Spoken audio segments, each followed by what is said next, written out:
Jeudi 9 juin 2022, amis internautes de Guéri TV Monde, bonjour. Recevez le contenu de la une de votre quotidien matin libre de ce jour. Le quotidien matin libre titre en manchette. Enseignement primaire et secondaire, baisse des effectifs des candidats aux examens. Le débat suscité, des hypothèses avancées. Une étude commanditée pour mieux comprendre. C'est un fait. Les effectifs des candidats aux examens scolaires connaissent une tendance baissière, notamment au niveau des enseignements primaires et secondaires depuis quelques années. Si plusieurs hypothèses sont avancées, une étude serait commanditée pour mieux comprendre les raisons de cette baisse des effectifs. Toujours à la une de votre quotidien matin libre. Deuxième journée des éliminatoires CAN 2023. Deuxième défaite, ça se complique pour les écureuils. Dans le cadre de la deuxième journée des éliminatoires de la Coupe d'Afrique des Nations CAN 2023, les écureuils du Bénin affrontaient l'équipe du Mozambique mercredi 8 juin 2022 au stade de l'amitié Mathieu Kérékou de Kourounou à Cotonou. Au thème de 90 minutes de jeu, les écureuils ont courbé les Chines 0-1 devant les Mambas.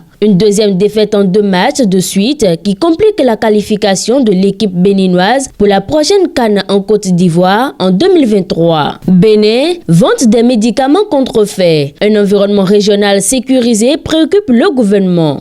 Assainissement des unités de la police républicaine. Les véhicules en fourrière bientôt liquidés. Selon un rapport de la commission chargée de faire des recommandations en vue de l'assainissement des enseignes des unités de la police républicaine encombrées par les véhicules en fourrière, 6196 véhicules et autres objets mobiliers ont été recensés dans les enseignes des unités de police. Cérémonie du défunt roi Gandjayi à Savalou. La famille biologique dénonce son exclusion dans le choix de la date. Pire forme de travail des enfants au Bénin. L'appel pressant du SG Chadaré au gouvernement depuis Genève. Depuis Genève, où il participe à la conférence internationale du travail 2022, le secrétaire général de la COSI Bénin est intervenu hier mercredi sur les pires formes de travail que continuent de subir certains enfants au Bénin en dépit des efforts de législation et de sensibilisation. Occasion pour Noël Chadaré de lancer un appel pressant au gouvernement de son pays en vue de lutter efficacement contre le phénomène. Lire l'intégralité de son intervention. Dernière information pour mettre un thème à cette présentation. Lu pour vous, une top à l'Élysée de Mouftahou Badarou. Mouftahou Badarou signe dans une top à l'Élysée un trier particulièrement efficace à partir d'une idée forte.